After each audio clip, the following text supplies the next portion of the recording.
Well, good evening, everybody. As principal, it's my great pleasure tonight to introduce our inaugural lecture entitled Fantastic Beasts and How to Count Them, which will be delivered by Professor Len Thomas of the School of Mathematics and Statistics. I'm going to introduce Professor Thomas properly in just a moment. However, let me say a few words first about the programme tonight. After my introductory remarks, Len will deliver his lecture. This will then be followed by a vote of thanks from the Assistant Vice Principal and Dean of Science, Professor Inaugural, which will close the formal part of our evening. We'll then go over to Lower College Hall for a drinks reception to which you're all warmly invited.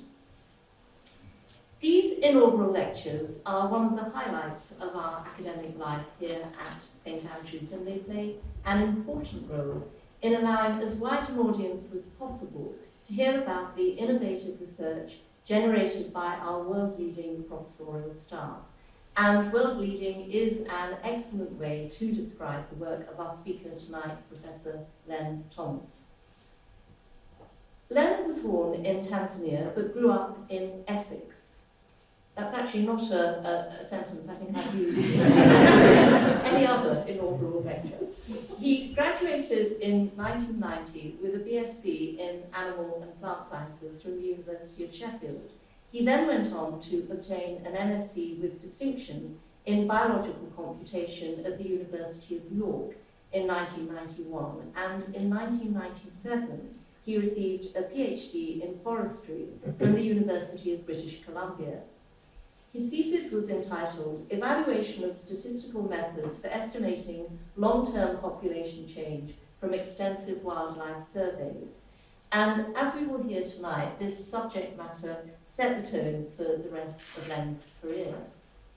He joined us here at the University of St Andrews in 1997 to take up a 3-year postdoctoral position in mathematics and statistics, leading the development of software for the design and analysis of wildlife surveys.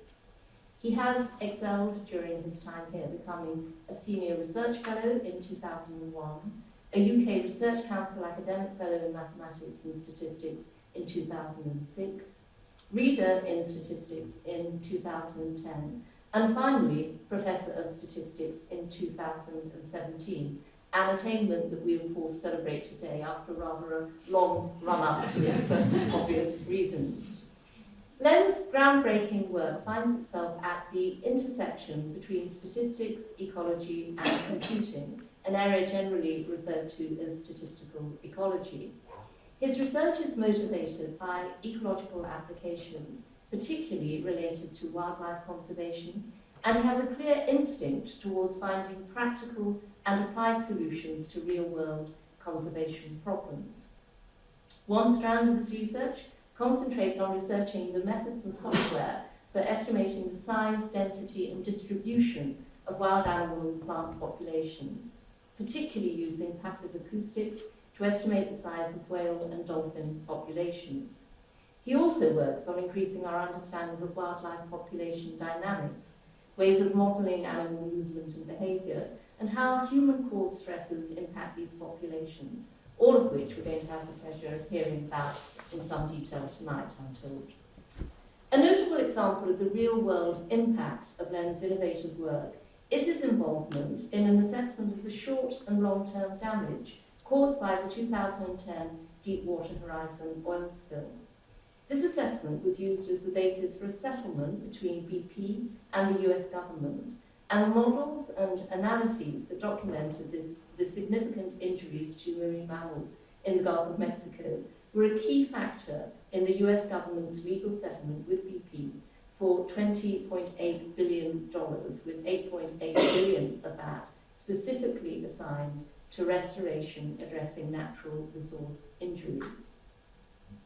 This was the largest environmental damage assessment in US history and is an incredible success story in its own way in terms of holding to account those who damage our precious ecosystems.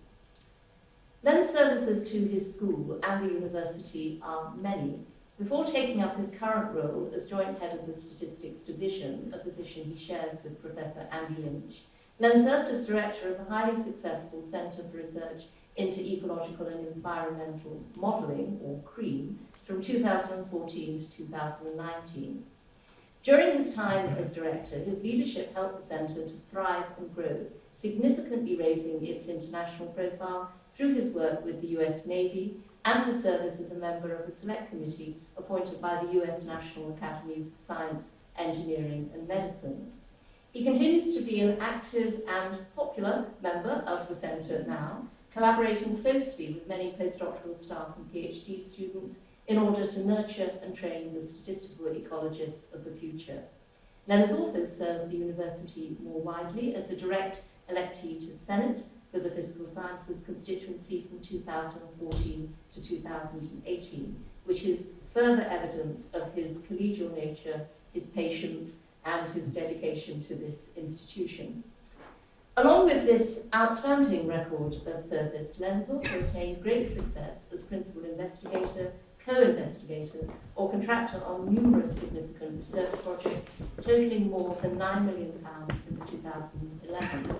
He has published 130 papers in peer-reviewed journals, 3 books, 96 other publications and technical reports, and carried out over 50 external seminars and conference talks since 2011, which is quite exhausting just to say, let alone perform. So we are today celebrating an academic who is well recognised as a world leader in the field of statistical ecology, and a scientist who is truly gifted in communicating his research to a wider audience. We're fortunate to feel the benefit of his expertise at St Andrews, and it is a pleasure finally now to welcome Professor Len Thomas to deliver his inaugural lecture, Fantastic Beasts and How to Count Them.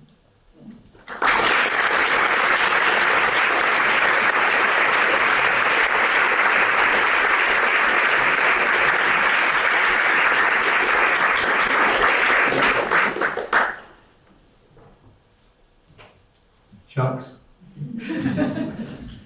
Thank you, Principal. So I want to start by thanking the funders of the research that I'm going to be talking about today. So on the top row are UK governments, next down branches of the US government, and below that there's EU, and then members of the oil and gas industry, and then some conservation charities, and lastly the funders of the Deepwater Horizon oil spill work. It's on your right.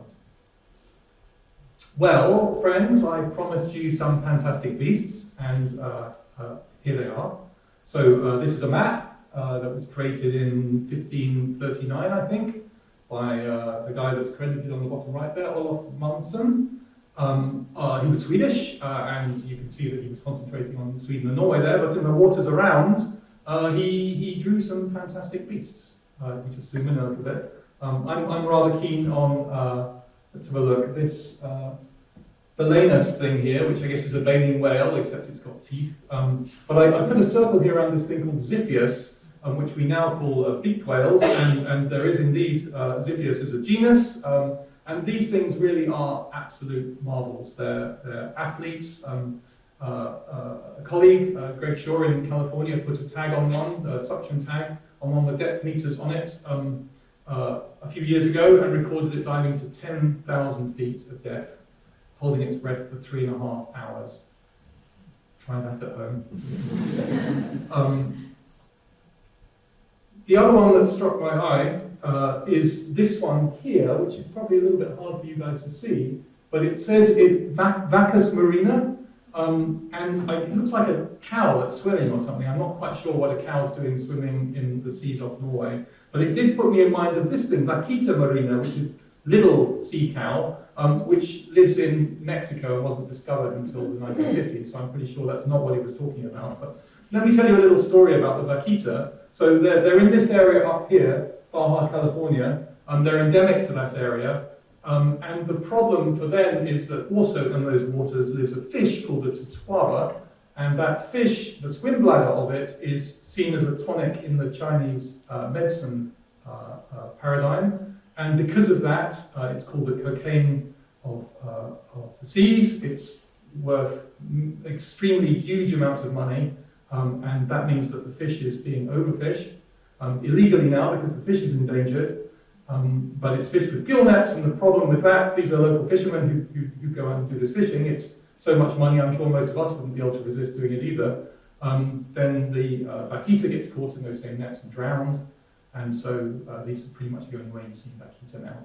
And I'll come back to both of those two things a little later on.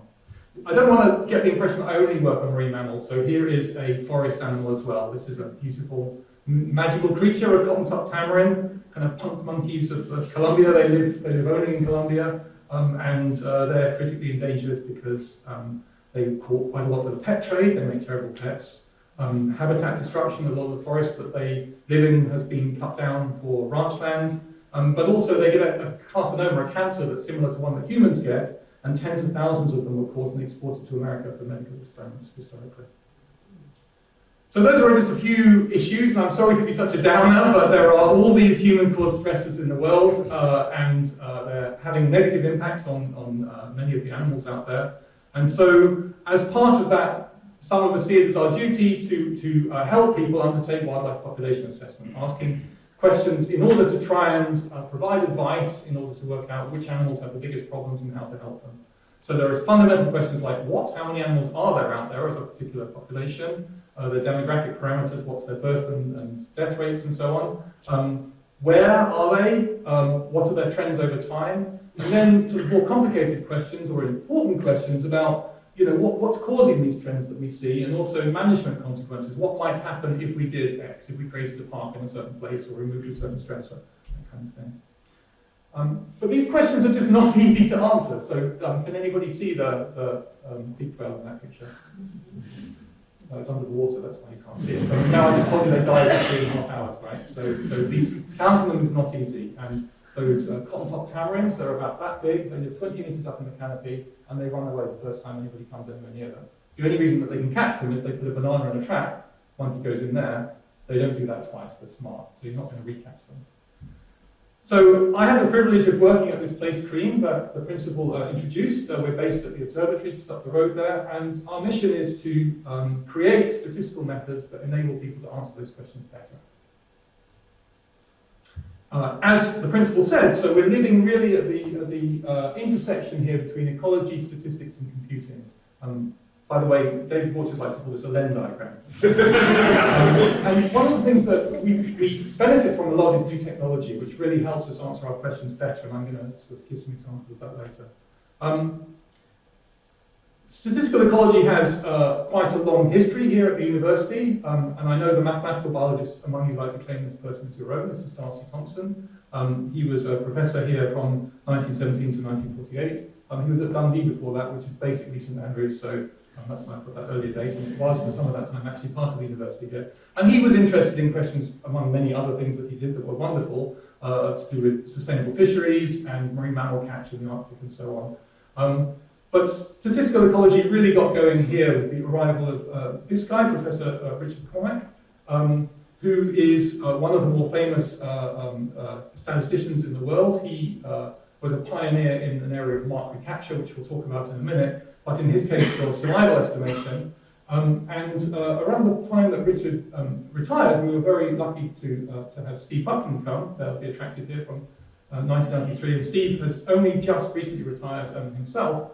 And this is, I really love this picture because this is Steve presenting Richard with a copy of a nice article, a retrospective article that Steve wrote on Richard's career on the anniversary of the 50th anniversary in 2014 or 16 of Richard's seminal paper on mark recapture. That's one of the widest cited papers there is out there, and we still use that in undergraduate teaching and so on. We use it a lot now, so that's a really nice, a nice thing. And Steve created this Cream thing that now a lot of us are a part of, and did a really marvellous job of creating the sort of environment and the atmosphere that meant that we're incredibly productive, but we also work very well together. We enjoy each other's company, we collaborate a lot together, and we eat a lot of cake together. That's amazing, we're not a little bit fatter than we are. Our current directors are Katrina Harris and David Borchers, and they're doing a brilliant job of maintaining exactly the same conditions that make this all work together so well and make it the world-leading centre that it is. So everything I'm going to talk about is a team exercise, and I'll try and put some of the major players on the side and acknowledge them, but there's lots and lots of other people that have been involved in these things that I won't want to mention. Okay, so basically the lecture's in three parts. I'm going to talk a little bit about what, how many animals are there, then I'm going to talk a little bit about why. I don't have time to talk about the when and the where bits, and then at the end, just for a couple of minutes, I'll talk about the future. So let's do some what stuff. And I thought it would be nice, you guys have been sitting there for a while, it's kind of hot, let's do some audience participation. So, anybody know what this is? Harry Potter fans? No one? Oh, Hannah knows. It's a niffler, thank you. Yes, so this is from Fantastic Beasts and How to Find Them. Nice movie, I like it anyway, and it's not a real creature, it's a magical creature, it's a niffler. And actually, there are nifflers here at the University of St Andrews, and the entire population of them is in this room now. And what we're going to do is estimate the population size of them. Now, unfortunately, if all of you do this, we're going to count all of them because there are too many of you. I wasn't expecting this many. So, if your birthday is, let's say, July or earlier, you are a muggle and you cannot participate in this. Now, if your birthday is, did I say July, August, September, October, November? July is okay, or later, so that's half of you, probably. Please look around your seat, particularly in the armrest area, that kind of funny raising thing that there is there. You know, you should find a little piece of paper on some of your seats. Probably look at one on your right, just pick up and just underneath it. There you go, so Lindsay's found one. So you're looking for one of those little pieces of paper.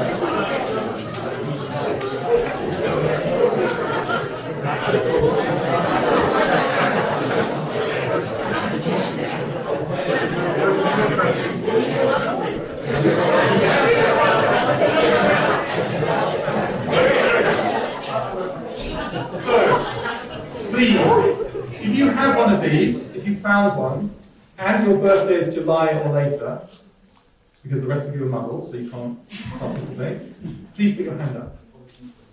Corin. So I've enlisted my son to help here. Please can you count the hands?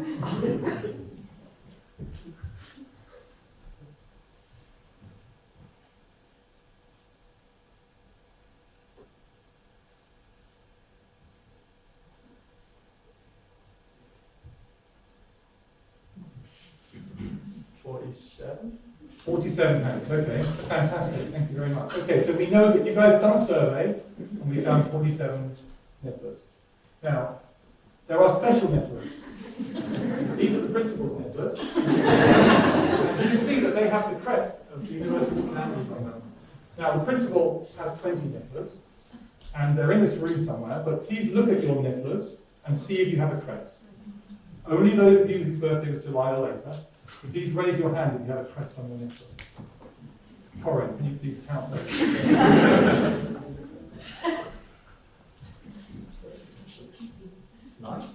9. Okay, so we know that of those 20 nifflers that are there, 9 of them were detected, right? And we also know that, how many were there? 47 nifflers were counted in total. So, how many nifflers are there in the population? Not to put anybody on the spot there, thank you very much. Finn, that's my other son. He's studying mathematics. Economics. What's your guess, Finn? My guess is 105.2. Which university did you go to? Not a very good one. 105. If you were expecting a lift home with Mark there, then you probably just said the wrong thing. Okay, so how did you get 105, please? I divided, it was 9? Mm-hmm. I divided 9 by 47, 47.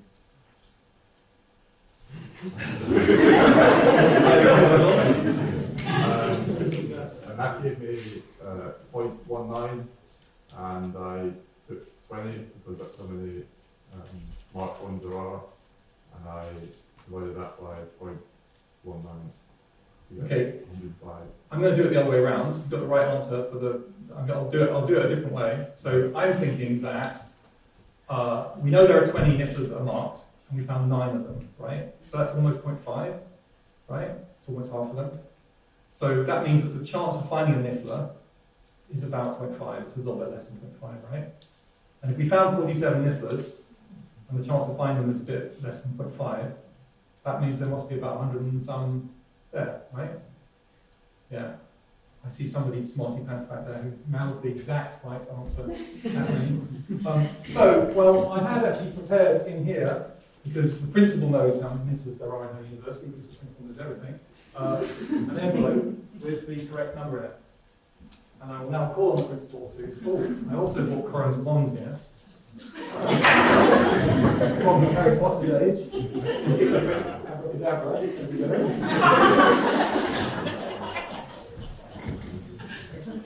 So, principal, how many are there? I'm picking my part up now. These two. 100. Thank you. Well done, everyone.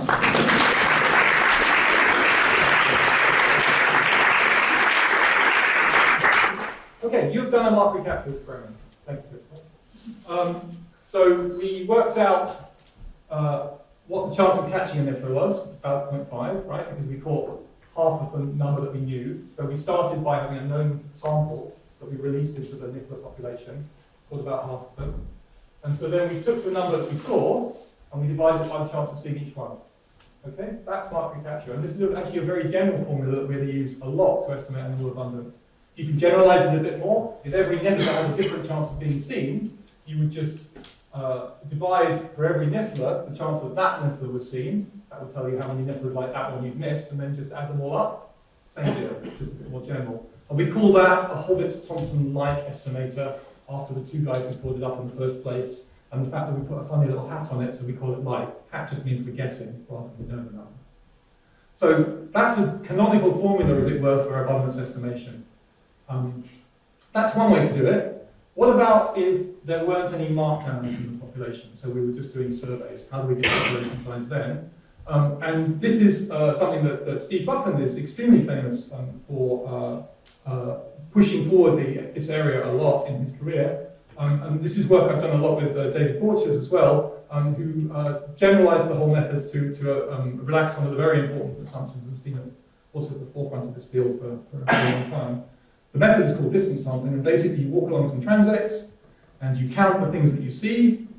So here are the things, these black dots. The red dots are the ones I counted, the black dots are the ones I missed. So I don't see everything because, especially, there may be hiding under a bush or whatever. So the formula now is a little bit different because I haven't counted the whole area. So the number I count, I have to divide by the chance I've seen it, right? Which is partly the chance I detect it on the transects, but also I've got to work out the proportion of the area that I surveyed, because I didn't survey the whole area yet, right? So that part's known, I know what proportion of the area I surveyed. How do I work out what animals I didn't see if I didn't see them? Well, you collect some additional information, which is the distances of the animals from the transect line. That's why it's called distance sampling. And if you plot those distances, you tend to see something like this. You see fewer things further away from the line than close to the line, which isn't terribly surprising, right? Because they're probably harder to see further away. So if we put those lines down at random, there should be just as many animals at big distances as small distances, so these are the ones we've missed, right? Otherwise, if I could see everything, I'd see the same number of animals at every distance, because there are the same number of animals at every distance, because I put the lines down randomly, if I did. So we fit a line through this mathematically. We can assume, let's say, that we see everything at zero distance. This was the key extension that David Borchers came up with, was methods for where that doesn't happen. But let's say this is a survey where I am going to see them all, because I would try them if I didn't. Then if we saw everything, it should look like this. These are the ones I missed. And so I can get the probability of detecting something as the area under that curve divided by the area of the rectangle, right? So in this case, it looks like, what's that? I'm seeing about 70% of the animals, maybe something like that. Missing maybe 30%, I guess. So, there's a lot of mathematics behind all that. I'm just showing you the idea, but that's how distance sampling works. And it's incredibly general. It can be used, you can do it from boats, you can do it from helicopters, from planes, you can do it from foot, you can do it by having somebody walk ahead of you, dragging a line, and you walking behind them. This same guy actually tied a line to a Land Rover and just set that off going across the desert until he lost it. You can do it from lines, but there's also a type of distance sampling where you can do it from points as well. The geometry is a bit different, but the idea is exactly the same.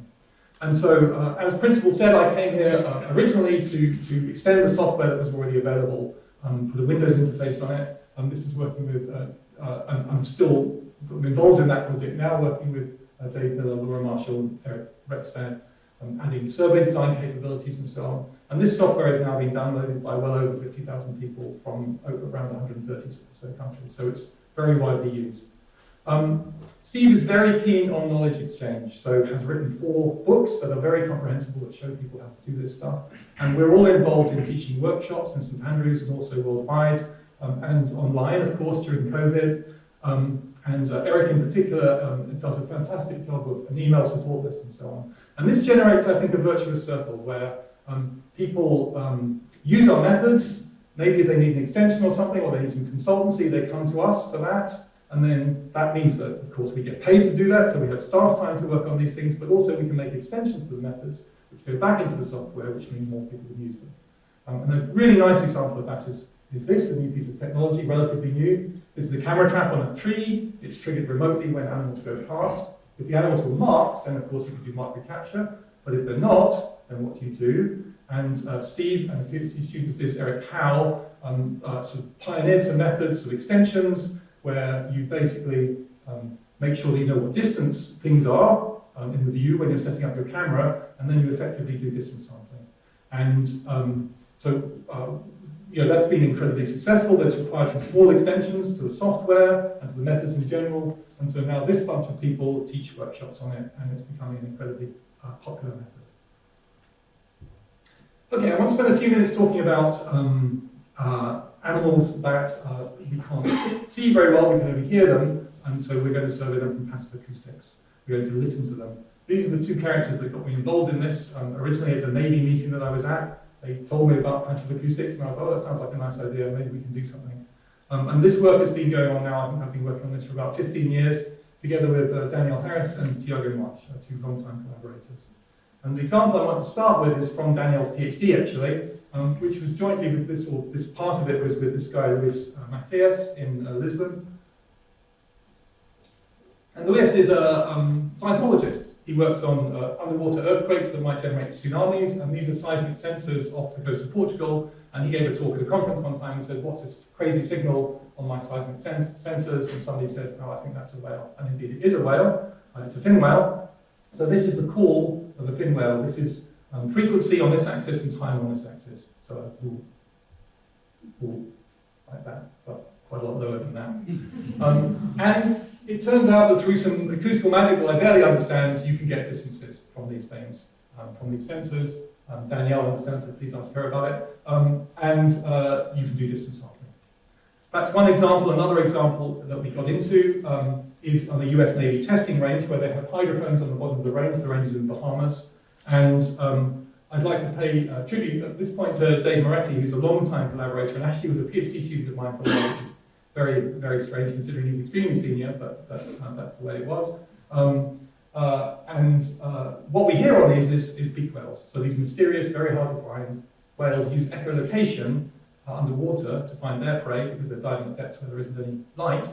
And so one of those little squiggles there, people put tags on those whales. Actually, this is a different species, but it's the only photo I could find, and track them for other reasons. And so we had some animals where we knew where they were. Those were acoustic sensors too, so we knew if they made sounds, and we could put those sounds up on all these hydrophones, and so we knew how far away they were, we knew whether they made sounds or not, we knew whether the sounds were detected or not, so we could do a regression to get a detection function, just like the other ones before, probability of detection on this axis, distance from sensor on that axis. These different lines depend on which way the animal's pointed, because the sounds are very directional.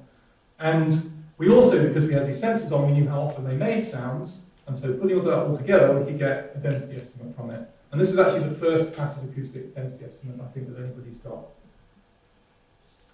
We got, in the end, in this area, into designing surveys rather than using data that was there already. And this is one that I'm particularly proud of. So this is 300 sensors that were deployed for 2 years in the Baltic to estimate the density of this thing, the Baltic harbour porpoise, which is another very rare endangered population. These are the three people that were mostly involved in that. My colleague Louise Burt as well here. So after 2 years of work and a lot of acoustic processing, we did some spatial modelling and found in the summer that there's this area here that people didn't know about, where there's an isolated group. So these are the Baltic harbor porpoise here. These are other porpoises that live out in this area. We got a population size for it, albeit quite uncertain. And when that was published, the Swedish government put a reserve there. So that's, I think, helping, a practical case of helping preserve that population. Back to vaquita, much less happy story. These are the heroes who are trying very hard to save the vaquita population. So they used to get surveyed with line transects, just like we've been talking about, and then there were some acoustic towed surveys, some acoustic deployed network of static sensors. So this is, for example, a map of towed surveys and static sensors. But through these surveys over the years, the population's gone down and down and down and down, about 50% a year, most recently. And I've been a little bit involved in the analyses trying to help out, but we've now got to the stage where we can't even do acoustic surveys anymore because the local fishermen pull up the acoustic sensors disappear, let's put it like that. And so in 2000, and this is despite, protestations or help or whatever from, for example, the President of Mexico, Sea Shepherd have been out there trying to pull up nets and so on, and famous people have been involved saying, let's try and help the vaquita. None of this is making any difference. So 2007, 2009, 2009, 2021, they went out, they couldn't do acoustic surveys anymore just to see if they could actually see any vaquita at all left. And they did see some, and these are a few photos, very blurry I'm afraid, because they're a long distance away and hard to spot. They also found in the place where no gill netting is allowed at all, people happily sitting at gill nets with a vaquita surfacing right in front of it. And so with Cormac, who was a colleague, we tried to put these sightings together to work out what might be the minimum population size, what might be the number that they saw, because they saw 3 on one day, 1 on another day, 4 on another day. What does that mean for total population size? And so we did what we call an expert elicitation. So this is an exercise where we try and elicit a distribution, a statistical distribution out of knowledge about how many unique animals were seen on the first occasion and on the second occasion. And then if you project the trend forward that we were getting from the previous surveys, and you compare that with the minimum alive, you can see that there's a lot more alive than there kind of should be, if that trend was continuing. So maybe this is some hope, maybe, I know it's very faint, but perhaps the remaining vaquita are able to avoid the nets, or for some other reason there's more there than we think there is, and my main point is it's not too late still, I think. Okay, I promised you monkeys. So the story for monkeys is a lot more positive, and the reason really is down to this one person here who's a total hero called Anne Savage. She used to work for Disney's Animal Kingdom, and now she's full-time for the non-governmental organisation she set up in Colombia, and does a lot of community involvement. And she came to one of our workshops, and we suggested methods, and none of them worked, and suggested more, and eventually we went out there to try and see if we could come up with some way of surveying these animals. For example, line transects don't work, as I told you, they just run away. And it turns out that if you play the sound of a lost monkey on a very high-end audio, the monkeys come in, they want to see who it is and beat them up. And so they come straight in, and so what we worked out in the end was a kind of setup where you had 2 teams of people going in parallel through the forest, would mean that you would know whether the monkeys that came from inside that strip that's formed by those people or outside, and so that means we would know, we would just throw away the ones that come from outside, the ones that come from inside, we know the size of that strip, we know how many monkeys are in the strip now, so we can get a population estimate. And that worked really well. We sort of designed it through these tiny little forest patches to the left, we rolled it out to the whole country. The green stuff here is what we call the forest patches. This is an areas that couldn't be visited because of too much instability, it was too dangerous. And these tiny little green patches are the ones that were actually forest patches when they actually got there. So very little left. But we've got an estimate of the number of animals, which I think was 2,000 in the areas they could survey, and so extrapolating out to those other areas where there was instability, maybe 7,000 left. That caused a good stir, a lot of publicity. The Environment Minister visited, they put a plan together for saving cottontops, and a lot of positive things have happened. And we did a follow-up survey a few years later, and the population size hadn't really changed very much. This is just a confidence interval. And they've done another survey just this year, and I was phoned up by Anne this last weekend, actually, who said they finished then. So I'm looking forward to getting the numbers and analysing them, and ask me sometime in a month's time. Okay. So That's the how many stuff. Let's talk about the why stuff. I'm going to do 3 case studies here. They'll all be quite quick. Deepwater Horizon oil spill and dolphins, grey seals, right here in Britain, and a little bit on those beaked whales. Deepwater Horizon oil spill. So 20th of April 2010, Deepwater Horizon rig exploded. This was caused by negligence. Ultimately, the company responsible was BP. Killed some people. It caused the largest oil spill, that's accidental oil spill that's occurred in the world. And over the next 80 or so days, oil spilled out, spread out through the Gulf. So here's a satellite picture of it a month later. And I'm going to talk about this little area here, which is Barataria Bay. This is the Mississippi River, the birds that it's called this bit of delta. And there's a population of dolphins that live in that area there. So oil on dolphins is not good. It causes all kinds of health problems, so it doesn't kill them. And this is what things look like on the ground. It's not just dolphins, there's other animals involved too. There's a turtle. I'm just going to talk about the dolphins though. So in US law, what happens is they start up a NRDA, a Natural Resources Damage Assessment, and you do some assessments, you plan what can be done with some modelling, some field methods and so on, and you develop a restoration plan, and then you either settle or you litigate, and then you implement the restoration.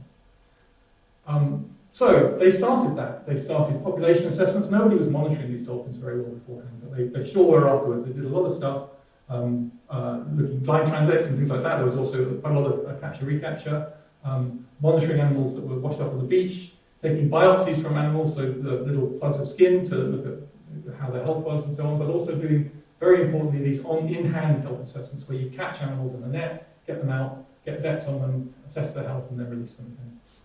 And I was involved in this in, I think, 2014, and I got involved because of this person who was the head of the Sea Mammal Research Unit, who was friends with this person who was head of the injury quantification team, and said that they didn't have enough quantitative help, basically, and they would I get involved? And I was very pleased to. And I've actually fantastically enjoyed working with Laurie ever since. So thank you, Elsa. So the first piece of work was to synthesize all of that information into some demographic parameters, population size estimates, and what was happening as a function of the oil spill, and then you need to put it together. And to put it together, we use the population dynamics model. So you're modeling what's happening to the population in terms of survival rates, birth rates, and so on through time. And that, what we're trying to do is say, okay, what would have happened if there hadn't been the oil spill, and then what did happen because of the oil spill, and then basically the difference between those two trajectories is the damage. So you could say, okay, how long is it going to be before it's recovered to 95% of what there would have been, or how many animals are lost? So this one's a bit weird, I guess, but every year you take the difference between those two lines and you say that's a number of lost cetacean years that would have been there that aren't. That's damage. Or you might say, what's the largest decrease? And the reason to come up with these numbers is that maybe this is what a judge is going to need to know in order to work out how much this is going to cost BP to put those back, to make those dolphins back again by creating more dolphin habitat or something in the future. So it's important to come up with these numbers. Here's a sort of picture. There's sort of too much in this model to convey quickly, unfortunately, but a picture of what the population dynamics model looks like. So there's ages of animals from 0 to 60, males and females. There's survival rates, there's breeding rates. Then these ones here are animals that were exposed to the oil spill, so they have lower survival and breeding rates. And then if they have offspring, those offspring are assumed to be okay because the oil was cleared up afterwards. Then we sample from all the inputs on those things, lots of times, randomly, because there's uncertainty on all the inputs, and each of those samples generates a trajectory, and we take the difference between the baseline and the oil trajectory to get an estimate of damage, and then we do that, let's say, 1,000 times to get a distribution on damage. So this is the distribution, for example, of lost dolphin years, lost cetacean years, which was 30,000 plus or minus something. We put that into a technical report in May. So here's Barataria Bay, but there's a bunch of other dolphin populations as well. So we extrapolated to those. We also took a guess at all the offshore animals, what was happening to them. And we put this into a report, which was going to go into a damage assessment. And we did a lot of gaming about what was going to happen when this went to court. What were the weaknesses? How could we address them, etc. We were extremely confident. And we put this in, it was sent off to BP, and then they settled. And I'm told that, well, one thing I know is that their shares went up on the day they settled. So business hates uncertainty. Like, how much is this going to cost us? We'll just pay that, we're done. This number is a little bit less, actually, than the principal gave because it went up after the time they settled from the time they actually had to pay up. And I'm told that our marine mammal damage assessment was a major component in the reason that they settled. They knew they wouldn't win in court, so I'm very pleased about that. We went on to do some more work to check, basically, afterwards. So we did some more health assessments as part of the settlement money. We looked at what proportion of dolphins are in poor health from those in-hand health assessments. What's the probability animals are going to recover? And then we did a revised population dynamics model, and we came up with an answer that's almost exactly the same as the one that we had before. So that also makes me feel really good about what we did before, or maybe it's just chance, but there we go. You'll notice, by the way, this is an estimate of population size that we got a bit later, and it's not exactly the same as this. So we're not exactly bang on, and it would be really nice to calibrate this population dynamics model with that number, and I'm going to talk about that in a minute. Okay, I would like this to be a good news story, but I'm sorry to be a downer again, but I want to talk a little bit about how that restoration money is, some of it's being spent. And some of it is being spent on this thing, which is going to cost an awful lot of money, which is a pipe or a culvert that's going to divert water from the Mississippi into this area of Barataria Bay in the springtime. The idea is that the Mississippi is a channelized river, it's not natural. What used to happen was that every spring everything would flood, there would be lots of sediment deposited into that area, and that's what built the delta. Now it's channelized, all that sediment goes out to sea, and so this area is eroding. And so one plan is to make it a bit more natural by putting this culvert in to pump water back into the bay. Now the problem with that plan, it will build a tiny bit of marsh here, like a really, really small bit, so it's not going to make actually a very big difference. The problem with that plan is that dolphins do not like fresh water. So there'll be lots of fresh water from the Mississippi there, and it gives dolphins, it does lots of bad things to them, but one thing it does is it gives them these terrible skin lesions and they die. And we did an expert elicitation on how many days of fresh water can dolphins take before they die. So this is the survival multiplier. So 0.5 means they've got a 50-50 chance of living compared to their baseline chance. And then we rolled that into our population dynamics model. So this is an advantage of that kind of model. Say, okay, what would happen if this goes ahead? And this is what we think would happen. So there's Deepwater Horizon, there's the recovery, and then this is what's going to happen, we think, if that goes ahead. Now, it just got permission a few months ago, and it's due to start in 2027, I think, something like that. No, 2017, I've actually forgotten. It can't be 2017, yeah, 2027, sorry. There'll be a bit of monitoring beforehand, but if it does go ahead, then I suspect that there won't be many dolphins left there in the 50 years it's due to, after 50 years it's due to operate. So let me come back to that calibration topic. Wouldn't it be nice to calibrate these kinds of models against data? So I've been working on that for many years with these people. And the example I'd like to talk about is an example to do with seals. So this is my second Y example. So seals are in Scotland around us, and they breed colonially on remote beaches and outcrops. And the way that they're surveyed, because they all come together at that time of year and the pups can't swim, so they're all on land, is that people from the Sea Mammal Research Unit, including Callum, who I saw somewhere, there he is. I'm Chris, hello. Get up in a plane, take photos, this is a bit of an old picture, so I've got a better camera now, and produce images that look like that, and then count the pups. And with some statistical magic, that turns into an estimate of how many pups were born each year in each of 4 regions in Scotland. Another piece of information is there have been some very much more intensive efforts that were piggybacking on something else to get total population sizes. So we have a population dynamics model for seals because a lot is known about their demography and so on. We'd like to calibrate it with these kinds of estimates in order to come up with a better answer, and also to be able to learn more about those population parameters like survival and so on. So how do we calibrate it? Well, there's lots of ways of doing that, and in fact, a colleague who was visiting Nick gave a very nice talk earlier today about methods of doing that. The way we do it is something called a particle filter, which is not that thing that picks up the limbs on the it's something different. It's a statistical particle filter. And I borrowed this slide from my student family Empatha, who's pictured here. So you have a population dynamics model. It's got random stuff in it, so a proportion of animals will die each year, a proportion of animals will breed each year. You can project it, you can use it to simulate forward from one year to the next. This is a random model, so things happen in there randomly. So we don't just do that once, though. We start off lots and lots and lots of these. And these things are called particles. They're like little mini seal populations. And we project them forward, let's say to the next year, and then we compare them with the data. So this will be the population count that was derived for that region. And the particles, so the seals that have numbers that are close to that, get to survive and get promoted. So we want to resample those are good ones. The ones that are far away, they're bad ones and they're going to get killed off. You can see there's a kind of Darwinian analogy here, right, in this particle filter. So that one's a bit far away, its pup count is rather far from here. This one's better. It gets actually promoted twice, and this one just goes along. We project forward again, we do the same thing, we project forward again, etc. until you get to the end. And if you do this enough times, you get a distribution of not only pups now, but also adults, and also all those demographic parameters that you sampled from the beginning, survival rates and so on. They've all been sampled and filtered along with this, and so you've learned something about them. So this is what happens if you do that. Oh, I should have said, that was a really potted version of this. It's not that simple. That version I just gave you doesn't work. You have to do a lot of other complicated stuff, and that's why I've got to have people like Fanny doing PhDs on this. So you do something like that anyway, and these are the kind of results you get for the calibrated trends for pups and for adults. And the blue one here is without those additional population size estimates for adults, and the red one is what happens if you introduce those as well. So you can see it tracks a lot more nicely to those. And then we've learned something about demographic parameters as well. So these are lots of population parameters that are in there, like for example, this one's adult survival rate. And those lines there are what we knew before we calibrated it, and these histograms are what we know afterwards. So you can see that in most cases those are very different. We've learned quite a lot about the demography of the animals from this calibration exercise, so we should be in a better position to give advice in the future.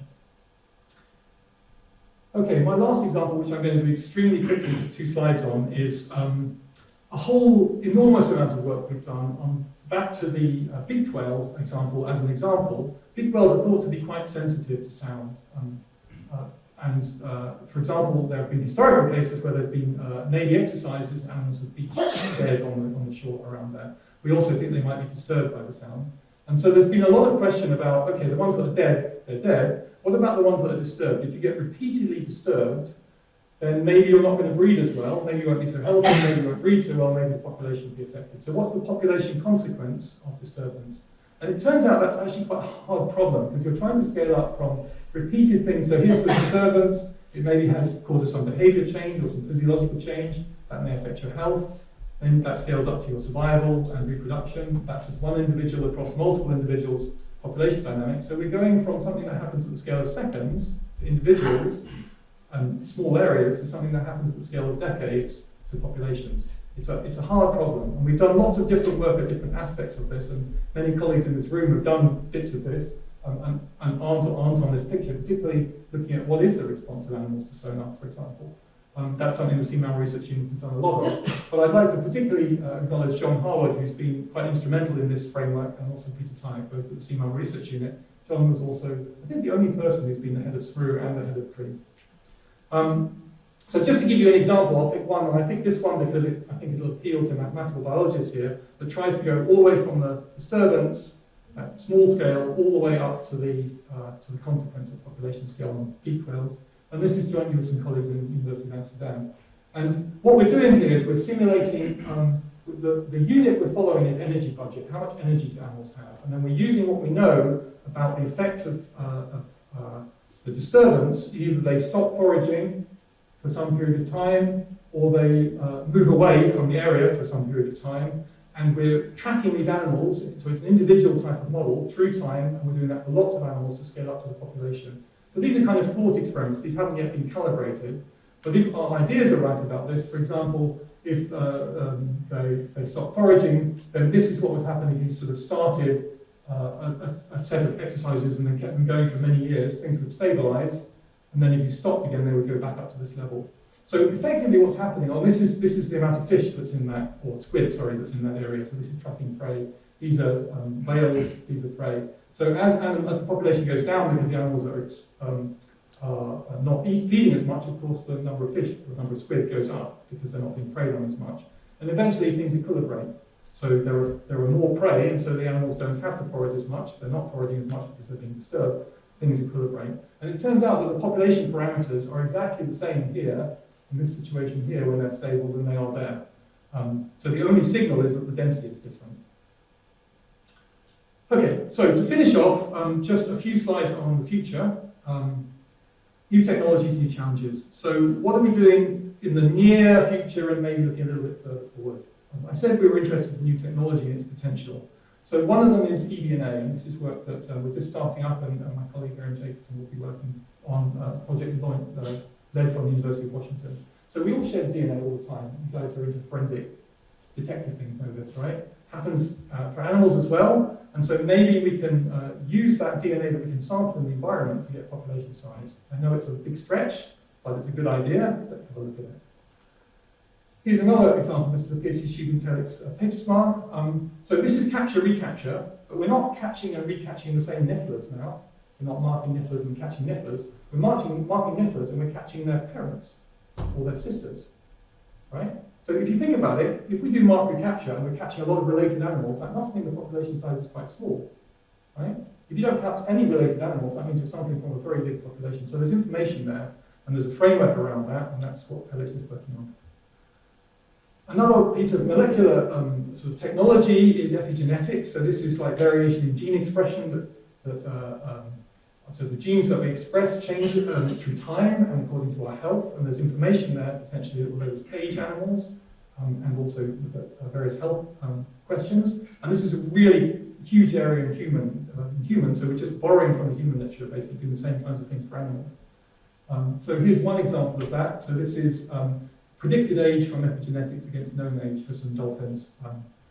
There aren't that many dolphins with known ages. Some of these come from a Navy facility and some of them are wild dolphins that have been tracked for years. But you can see the relationship is really, really tight. So, and we might argue that the variation from that line, so if an animal is older sort of biologically than its calendar age, maybe that's stress. So maybe that's a health metric. So we're trying to look at biological age as well as sort of calendar age. Another piece of technology that's really cool is GPUs. So people use these for mining Bitcoin all the time or playing games, but we want to use them for science. So GPUs are really good at doing the same thing multiple times in parallel, thousands of times in parallel. And you think about those simulation experiments I was talking about, those are the same thing in parallel. So we can modify our algorithms and run them on these things, which cost only a few £100 and emulate the power of very much more expensive computers. That's what Hal's PhD is about. Two challenges to finish with. So one of them is I was talking about the population consequence of disturbance, but of course there's not just one stressor that's happening to animals, right? Those animals are subject to multiple stressors at the same time. So it could be some ship strikes, some disturbance, some chemical pollution, etc., all at the same time. And those things may interact. That's a really complicated challenge, and it's one that we've been looking at. So we published the National Academy's report on this, but we have a large ongoing project where we're trying to look at this in 4 different case studies and make some practical progress. So Peter and Katrina are sort of PIs on that, but 2 fantastic colleagues, Fiona Fulu and Enrico Perotta, are the people who are actually doing sort of all the day-to-day research on that.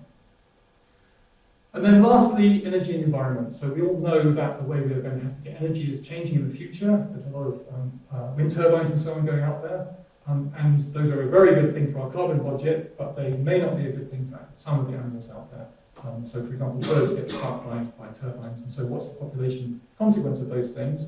For marine mammals, it's a bit more nuanced because maybe the turbines getting pounded in will certainly be a bad thing, but once the turbines are there, they may form a natural or a human-caused reef, and so they may be good for animals. So we're starting a project, and the east coast of America is rather behind us on this, but they're putting in loads and loads of wind farms over the next few years. So we're starting a very big project to look at risk assessment frameworks in that context. Okay, I'm done. I want to finish with this fantastic mural that, if you haven't seen it, please come to the observatory and see it. It's just inside the door. My colleague Cornelia, where are we, Cornelia? There we are. Painted it, took many weekends and quite a lot of prosecco to make this. And the animals there are animals that we've worked on. The formulae there are formulae that we use. And there's also a website, so you can go to that website, the picture is there, you can click on it and find out more about the work that we do. So, thank you very much.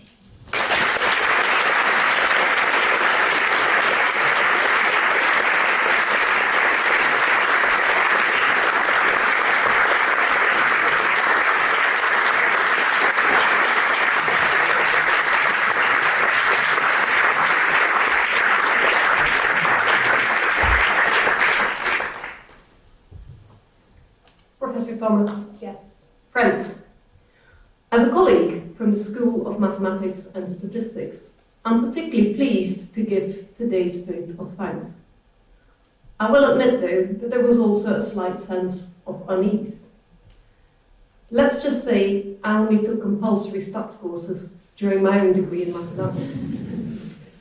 And I suspect there might well be members of the audience who had some doubts about an invitation to a lecture on statistics. I'm trying to not look at anyone in particular. When I mentioned to colleagues that today's event included audience participation, I think it's fair to say there was some trepidation. However, I'm sure everybody here agrees with me that Professor Thomas has delivered a brilliant and engaging lecture, accessible to all of us, and setting out with great clarity the importance and necessity of statistics. Despite the title of this lecture, the seriousness of Professor Thomas's message is crystal clear. The world is facing challenges that require us to make decisions which will have far-reaching and complex consequences. The input of skilled statisticians like Professor Thomas is crucial to make sure these decisions are evidence-based. In today's lecture, we heard about the role statistics plays in protecting our planet's biodiversity. To be able to protect species, magical or otherwise, we need to be able to count them.